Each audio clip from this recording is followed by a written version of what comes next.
좋은 날입니다. 오늘도 말씀 안에 승리하는 하루 되시기를 기도하겠습니다. 오늘 생명의 삶 본문은 잠언 5장 1절부터 23절입니다. 오늘 본문에서는 1절부터 8절까지 지혜에 주의하여 음녀의 유혹을 조심하고 근절하라고 말하고 9절부터 14절까지는 음녀의 유혹에 빠진 자들에게 닥칠 불행에 대해 경고합니다. 15절부터 23절까지는 정결한 부부관계를 유지하기를 권하고 이를 듣지 않는 악인의 패망에 대해 경고합니다. 이 구절들을 통해 하나님께서 무엇을 말씀하시는지 살펴보도록 하겠습니다. 1절부터 2절입니다. 내 아들아, 내 지혜에 주의하며 내 명철에 내 귀를 기울여서 근신을 지키며 내 입술로 지식을 지키도록 하라. 솔로몬은 사랑하는 이들에게 내 지혜에 주의하며 내 명철에 내 귀를 기울이라고 말합니다. 솔로몬이 말하는 내 지혜와 명철은 모두 솔로몬이 믿고 붙잡고 있는 하나님의 말씀을 뜻합니다.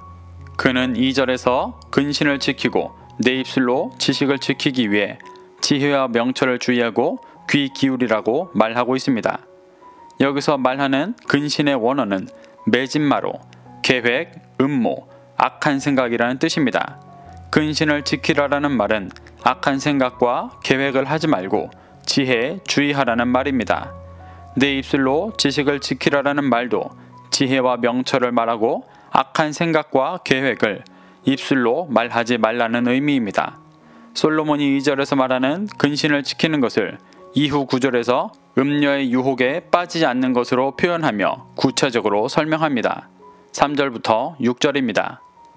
대저 음녀의 입술은 꿀을 떨어뜨리며 그의 입은 기름보다 미끄러우나 나중은 쑥같이 쓰고 두 날 가진 칼같이 날카로우며 그의 발은 사지로 내려가며 그의 발걸음은 스울로 나아가나니 그는 생명의 평탄한 길을 찾지 못하며 자기 길이 든든하지 못하여도 그것을 깨닫지 못하느니라. 솔로몬은 1절에서 지혜와 명철을 추구하라고 말한 후에 3절부터 6절까지 음녀의 삶을 통해 악인의 길을 경계할 것을 말합니다.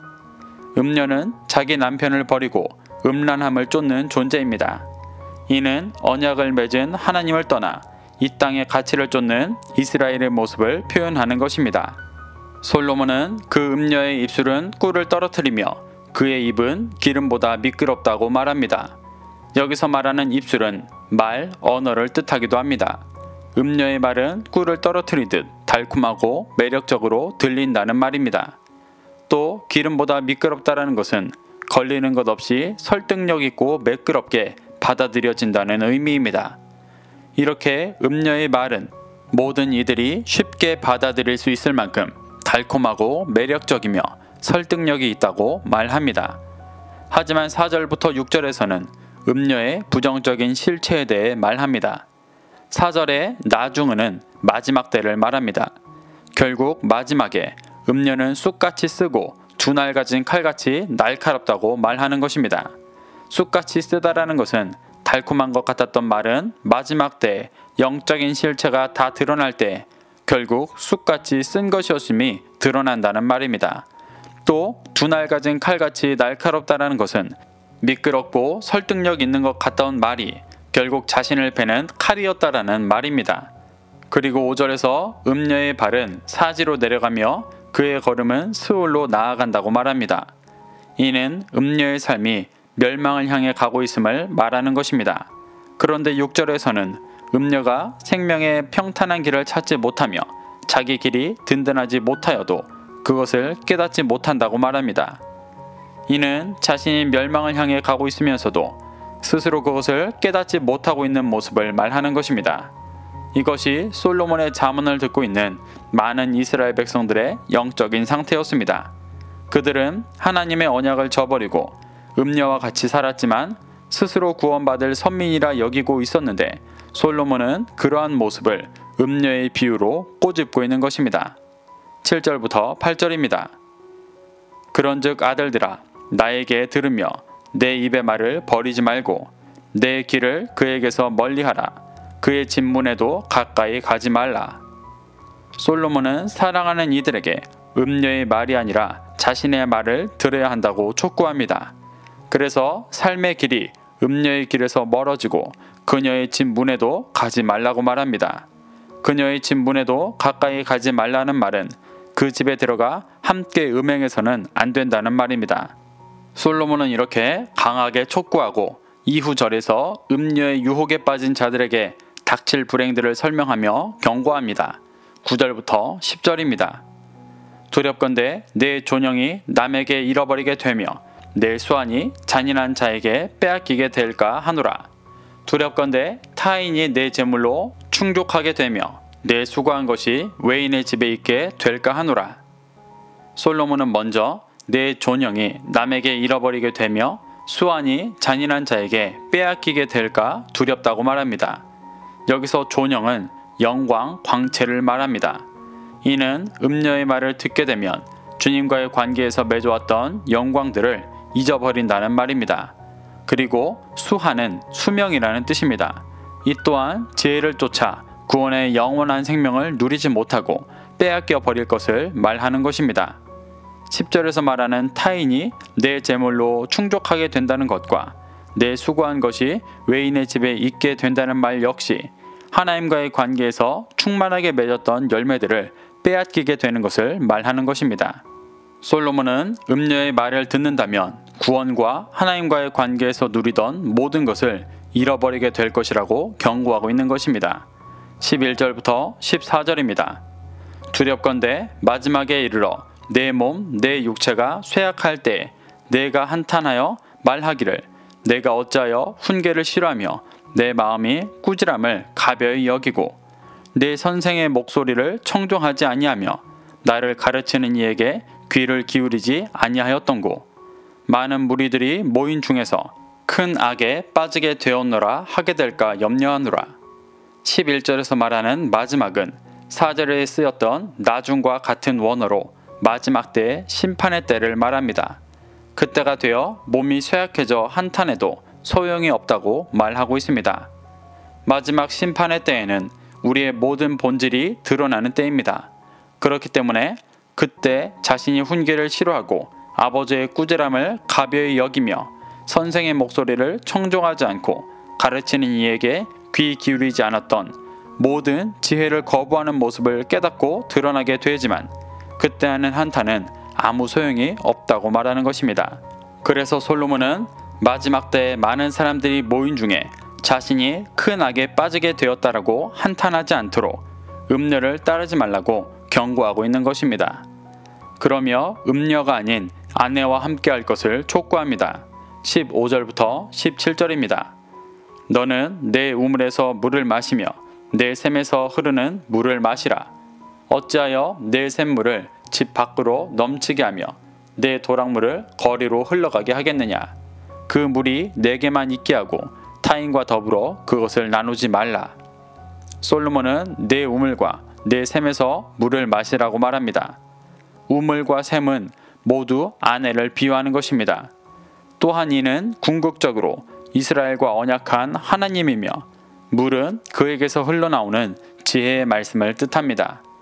솔로몬은 16절에서 그 지혜의 말씀을 집 밖으로 넘치게 하며 내 도랑물을 거리로 흘러가게 하는 것을 질타합니다.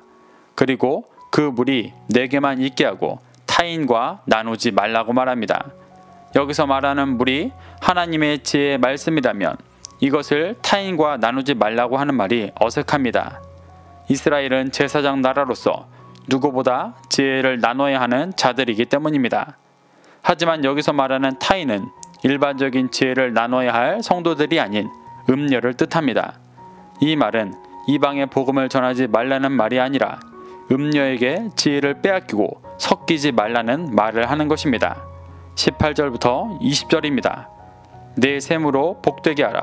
내가 젊어서 취한 아내를 즐거워하라. 그는 사랑스러운 암사슴 같고 아름다운 암노루 같으니 너는 그의 품을 항상 족하게 여기며 그의 사랑을 항상 연모하라. 내 아들아, 어찌하여 음녀를 연모하겠으며 어찌하여 이방 계집의 가슴을 안겠느냐. 솔로몬은 내 샘으로 복되게 하고 젊어서 취한 아내를 즐거워하라고 말합니다. 내 샘은 아내를 뜻하고 그 젊어서 취한 아내는 이미 이스라엘과 언약한 하나님을 말하는 것입니다. 오직 하나님을 기쁘시게 하고 하나님으로 인해 즐거워하라는 말입니다. 이를 아내를 암사슴 같고 암노루 같이 사랑하라고 표현하기도 합니다. 그러며 음녀를 연모하지 말고 이방 계집의 가슴을 안지 말라고 말합니다. 이방 계집은 음녀의 다른 표현입니다. 모두 하나님을 벗어나 음란함을 쫓는 존재를 말하는 것입니다. 솔로몬은 사랑하는 이들에게 음녀 이방 계집을 사랑하지 말고 안지 말고 이미 언약한 아내 하나님만을 즐거워하고 쫓으라고 말하고 있는 것입니다. 21절부터 23절입니다. 대저 사람의 길은 여호와의 눈앞에 있나니 그가 그 사람의 모든 길을 평탄하게 하시느니라. 악인은 자기의 악에 걸리며 그 죄의 줄에 매이나니 그는 훈계를 받지 아니함으로 말미암아 죽겠고 심히 미련함으로 말미암아 혼미하게 되느니라. 솔로몬은 지혜에 주의하며 음녀의 비유를 통해 악인의 길을 경계할 것을 말한 후에 그 내용을 정리해서 다시 경고합니다. 솔로몬은 사람의 길은 여호와의 눈앞에 있고 그 사람의 모든 길을 평탄하게 하신다고 말합니다. 이는 지혜를 쫓는 자들을 구원하신다는 말씀입니다. 하지만 이와 대조적으로 22절에서는 악인은 자기의 악에 걸리며 그 죄의 줄에 매인다고 말합니다.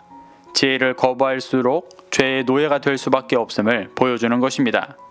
그리고 훈계를 받지 않으면 죽을 것이고 심히 미련함으로 혼미하게 된다고 말합니다. 혼미하게 된다의 원어가 샤가로 길을 잃다 타락하다라는 뜻입니다. 구원의 길을 잃어버리고 타락하여 5절과 같이 영원한 심판으로 들어가는 모습을 말하는 것입니다. 이렇게 솔로몬은 음녀의 비유를 통해 악인의 길을 경계하며 지혜에 주의하고 구원의 길을 쫓을 것을 강하게 권면하고 있습니다. 사랑하는 성도 여러분, 하나님은 솔로몬의 잠언을 통해 오늘날 우리 또한 도전하고 권면하십니다. 자신의 육신의 소망을 따라 형식적인 신앙생활만으로 만족하고 음녀를 따라가는 신앙을 버려 오직 지혜에 주의하여 구원을 이루어 가라고 말씀하십니다. 이 말씀 앞에 자신의 중심을 돌아보고 믿고 따르는 자에게 열어주시는 평탄한 길을 쫓게 되시기를 축복합니다. 오늘도 이 말씀을 심령에 새겨 승리하는 하루 되시기를 기도하겠습니다.